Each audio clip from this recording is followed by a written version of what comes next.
There was a time when tomorrow felt close. Not distant, not abstract, close enough to touch.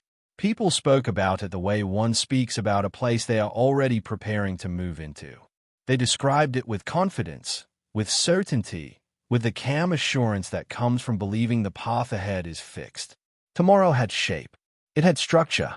It had dates written in neat lines on official documents and presentation slides.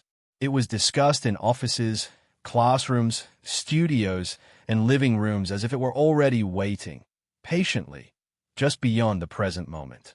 No one asked whether it would arrive. They asked when. That was the quiet beginning of its disappearance. Because the future does not like certainty.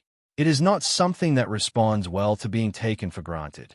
The moment it is treated as guaranteed, it begins to loosen its grip on reality.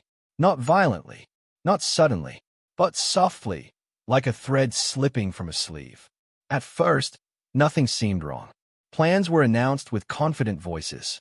Models of cities that did not yet exist were displayed beneath bright lights. Machines were demonstrated, prototypes of a life made easier, cleaner, faster. The language was bold. Progress was inevitable. Advancement was unstoppable. Tomorrow was coming whether anyone doubted it or not. And most people didn't doubt it. Why would they? Everything pointed forward. History itself appeared to move in a straight line, each decade improving upon the last. The idea that tomorrow might not arrive as promised felt unnecessary to consider. Almost pessimistic. Almost ungrateful. So people believed. They believed because belief was easier than uncertainty. Because belief allowed them to wait. And waiting felt safe. Somewhere along the way, however, tomorrow began to grow quieter. Not in a way that could be easily noticed. There were no alarms, no warnings, no moment where someone stood up and said that the future was in danger. It was more like a subtle shift in tone. Deadlines were adjusted, just slightly. Language softened. Words like soon replaced specific years. Next phase replaced firm milestones. A project was delayed. Another was restructured. Another quietly stopped being mentioned. No one called it an ending. Because endings are dramatic. This was something else. It was absence. People assumed tomorrow was patient. That it would wait until things were ready. That it would remain exactly where it had been promised, no matter how long it took to arrive. After all, tomorrow had always come before. Every day became yesterday eventually. There was no reason to believe this time would be different. But the future is not a calendar page. It is not guaranteed by time alone. It needs attention. It needs care. It needs consistency. Without those things, it fades. Years passed. New promises appeared, brighter and more ambitious than the ones before them. They carried new names, new slogans, new visions. They were more advanced, more refined, more impressive. Each one suggested that this time, the future was closer than ever. And slowly, people stopped asking what happened to the old promises. Not because they forgot, but because remembering felt uncomfortable. There were places where tomorrow had been meant to begin. They still exist. Long hallways stretching into silence. Buildings designed for machines that never arrived. Control rooms where screens went dark and were never turned on again. These spaces were not destroyed. They were not abandoned because they failed. They were simply left unfinished, suspended in a moment where belief had ended but explanation never arrived. They feel different from ruins. Ruins tell stories of collapse. These places tell stories of interruption. They feel like someone left in the middle of a sentence. Standing in such a place, it is hard to feel anger, hard to feel disappointment. What rises instead is confusion, a sense that something important was meant to happen here, and then quietly didn't. The people who once believed in those tomorrows grew older. Some stopped talking about them. Some defended them quietly, insisting they were still possible, just delayed, just waiting for the right moment. Others convinced themselves that they had never mattered in the first place. Because accepting that a future was erased is harder than accepting that it was never real. Children were born into a world shaped by those erased tomorrows. They grew up hearing fragments of what was supposed to be. Stories told casually, without bitterness. Cleaner systems, smarter designs, easier lives. They heard these things the way one hears stories about distant places, unsure whether they were ever truly meant to be visited. They adapted instead. Workarounds replaced solutions. Improvisation replaced design. Convenience replaced elegance. The world did not collapse. It continued.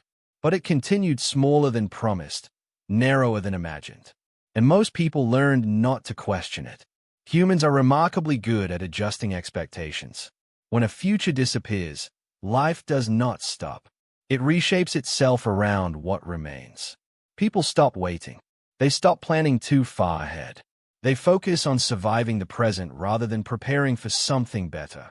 But beneath that adaptation, something lingers. A quiet sense that something is missing.